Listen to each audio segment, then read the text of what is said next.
નમસ્કાર મિત્રો, સ્વાગત છે તમારું આપણી ચેનલ પર। ગુજરાત સરકાર દ્વારા મહિલાઓના કલ્યાણ માટે ઘણી બધી યોજનાઓ ચલાવવામાં આવે છે। તેમાંથી એક સૌથી મહત્ત્વની અને આશીર્વાદ સમાન યોજના એટલે ગંગા સ્વરૂપા આર્થિક સહાય યોજના। ઘણા લોકો આ યોજનાને વિધવા સહાય યોજના તરીકે પણ ઓળખે છે। પતિના અવસાન પછી મહિલાઓને આર્થિક રીતે કોઈની સામે હાથ ન ફેલાવવો પડે અને તેઓ આત્મસન્માન સાથે જીવન જીવી શકે તે શુભ આશયથી સરકારશ્રી દ્વારા આ યોજના શરૂ કરવામાં આવી છે।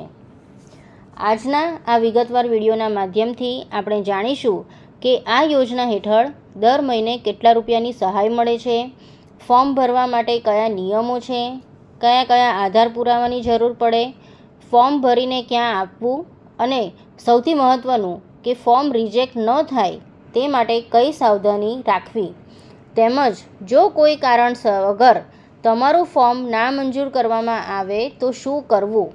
એટલે વિડીયો ખૂબ જ ઉપયોગી છે, એટલે અંત સુધી જરૂર જોજો જેથી કોઈ માહિતી છૂટી ન જાય। સૌથી પહેલાં વાત કરીએ આ યોજના હેઠળ મળતી રકમની। ગંગા સ્વરૂપા આર્થિક સહાય યોજના અંતર્ગત પાત્રતા ધરાવતી દરેક લાભાર્થી બહેનને દર મહિને ₹1250ની સહાય આપવામાં આવે છે। જો વાર્ષિક ગણતરી કરીએ તો વર્ષે ₹15,000ની સહાય સરકાર તરફથી આપવામાં આવે છે। પહેલાંના સમયમાં મની ઓર્ડરથી કે પોસ્ટ ઓફિસથી ધક્કા ખાવા પડતા હતા, પણ હવે એવું નથી। હવે આ પૈસા ડાયરેક્ટ બેનિફિટ ટ્રાન્સફર એટલે કે ડીબીટી દ્વારા દર મહિનાની શરૂઆતમાં જ સીધા બહેનોના બેંક ખાતામાં કે પોસ્ટ ખાતામાં જમા કરી દેવામાં આવે છે, જેથી વચેટિયાઓનો કોઈ ડર રહેતો નથી અને પૂરેપૂરી રકમ બહેનોને મળી રહે છે। હવે સમજીએ કે આ યોજનાનો લાભ કોને મળી શકે અને તેના માટે સરકારે કયા નિયમો નક્કી કર્યા છે, તો આ નિયમો ખાસ ધ્યાનથી સાંભળજો। પહેલો નિયમ, અરજદાર મહિલા ગુજરાત રાજ્યના કાયમી વતની હોવા જોઈએ। બીજો નિયમ, આ યોજના ગરીબ અને મધ્યમ વર્ગના બહેનો માટે છે। જો તમે ગામડામાં રહો છો તો તમારા આખા પરિવારની વાર્ષિક આવક ₹1,20,000થી વધારે ન હોવી જોઈએ, અને જો તમે શહેરી વિસ્તારમાં રહો છો તો તમારી વાર્ષિક આવક ₹1,50,000થી વધુ ન હોવી જોઈએ। ત્રીજો નિયમ, 18 વર્ષથી મોટી ઉંમરના કોઈપણ ગંગા સ્વરૂપા બહેન આ ફોર્મ ભરી શકે છે। ચોથો નિયમ, વિધવા બહેને પુનઃલગ્ન કરેલા ન હોવા જોઈએ। જો લાભાર્થી મહિલા ભવિષ્યમાં પુનઃલગ્ન એટલે કે બીજા લગ્ન કરી લે છે તો આ યોજનાનો લાભ મળતો બંધ થઈ જશે। તેની જાણ તમારે તાલુકાની મામલતદારશ્રીની કચેરીએ કરવાની રહે છે। મિત્રો, જો તમે આ યોજનાની પાત્રતામાં આવો છો તો ફોર્મ ભરતા પહેલાં કયા કયા ડોક્યુમેન્ટ્સની જરૂર પડશે તેની યાદી નોંધી લો અથવા તો સ્ક્રીન પરથી સ્ક્રીનશોટ પાડી લો। તો જોઈએ આપણે, અરજદાર મહિલાનું આધાર કાર્ડ, પતિના મરણનો દાખલો, મહિલાએ પુનઃલગ્ન કર્યા નથી તે અંગેનું તલાટી મંત્રીનું પ્રમાણપત્ર, સક્ષમ અધિકારીનો આવકનો દાખલો।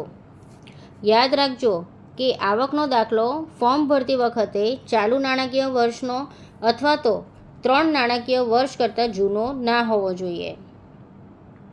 બેંક પાસબુકની નકલ જેમાં તમારા બેંકનો ખાતા નંબર અને IFSC કોડ ચોખ્ખો દેખાતો હોય। રેશન કાર્ડ અને રહેઠાણના પુરાવા તરીકે લાઇટ બિલ અથવા વેરા બિલ, શાળા છોડ્યાનું પ્રમાણપત્ર અથવા જન્મ તારીખનો દાખલો જો હોય તો। હવે આપણે જાણીએ કે આ યોજનાનું ફોર્મ કેવી રીતે અને ક્યાં ભરવું। તમે તમારા તાલુકાની મામલતદાર કચેરી અથવા જન સેવા કેન્દ્ર પર જઈને આ યોજનાનું ફોર્મ મફતમાં મેળવી શકો છો। ફોર્મ આખું ભરીને બધા કાગળો પાછળ જોડીને ત્યાં જમા કરાવવાનું રહે છે। જો તમે ગામડામાં રહો છો તો ગ્રામ પંચાયતમાં બેસતા VCE એટલે કે ઓપરેટર પાસે પણ આ ફોર્મ ભરાવી શકો છો। ઘણા બહેનો ફરિયાદ કરતા હોય છે કે અમે ફોર્મ ભર્યું પણ હજી સુધી પૈસા ચાલુ નથી થયા, તો તેનું મુખ્ય કારણ એ હોય છે કે કાં તો તમે ડોક્યુમેન્ટ અધૂરા રજૂ કર્યા હોય અથવા બેંક ખાતા સાથે આધાર કાર્ડ સીડિંગ લિંક એટલે કે આધાર કાર્ડ લિંક નથી હોતું. એટલે ફોર્મ ભરતા પહેલાં બેંકમાં જઈને આધાર લિંક જરૂર કરાવી લેજો. મિત્રો, આ યોજનામાં એક વાત ખાસ નોંધવા જેવી છે કે એકવાર તમારી સહાય ચાલુ થઈ ગયા પછી દર વર્ષે આ સહાય ચાલુ જ રહે છે. તે માટે તમારે દર વર્ષે તમારી હયાતીની ખરાઈ એટલે કે તમે જીવિત છો તેની સાબિતી કરાવવાની હોય છે. જો તમે આ ખરાઈ સમયસર નહીં કરાવો તો તમારી સહાય બંધ થઈ શકે છે. હવે આ હયાતીની ખરાઈ તમે કોઈ પણ સરકારી કચેરીના ધક્કા ખાધા વગર ઘરે બેઠા ઓનલાઈન મોબાઈલથી કેવી રીતે કરી શકો? જો તમે એ જાણવા માંગતા હોવ તો મને નીચે કોમેન્ટ બોક્સમાં કમેન્ટ કરીને જરૂર જણાવજો. તો એના પણ અમે એક આખો ડિટેલ વિડીયો બનાવી દઈશું, જેથી તમને મદદ મળી રહે. ઘણીવાર એવું પણ બને છે કે તમે બધા જ કાગળો સાચા આપ્યા હોય છતાં પણ કોઈ કારણસર તમારું ફોર્મ નામંજૂર કરવામાં આવે છે. તો આવા સમયે બહેનોએ ગભરાવાની કે ચિંતા કરવાની બિલકુલ જરૂર નથી. સરકાર તમને આના માટે એક મોટો હક આપે છે. જો તમારું ફોર્મ નામંજૂર થાય તો તમે આ નિર્ણય સામે તમારા તાલુકાના પ્રાંત ઓફિસરને અપીલ કરી શકો છો. પણ હા, એક વાત યાદ રાખજો કે ફોર્મ નામંજૂર થયાના 60 દિવસની અંદર તમારે આ અપીલ કરવાની રહેશે. પ્રાંત ઓફિસર તમારા કાગળોની ફરીથી ચકાસણી કરશે અને જો બધું સાચું હશે તો તમારી સહાય મંજૂર કરી દેવામાં આવશે. તો મિત્રો, આ હતી ગંગા સ્વરૂપા આર્થિક સહાય યોજનાની સંપૂર્ણ માહિતી. આ વિડીયો બનાવવાનો અમારો એક જ ઉદ્દેશ્ય છે કે કોઈ જરૂરિયાતમંદ બહેન સુધી આ માહિતી પહોંચે અને તેમને મદદ થાય. મારી તમને હાથ જોડીને વિનંતી છે કે તમારા વોટ્સઅપ ગ્રુપમાં, ફેસબુકમાં કે સગા સંબંધીઓમાં આ વિડીયોને જરૂરથી શેર કરજો.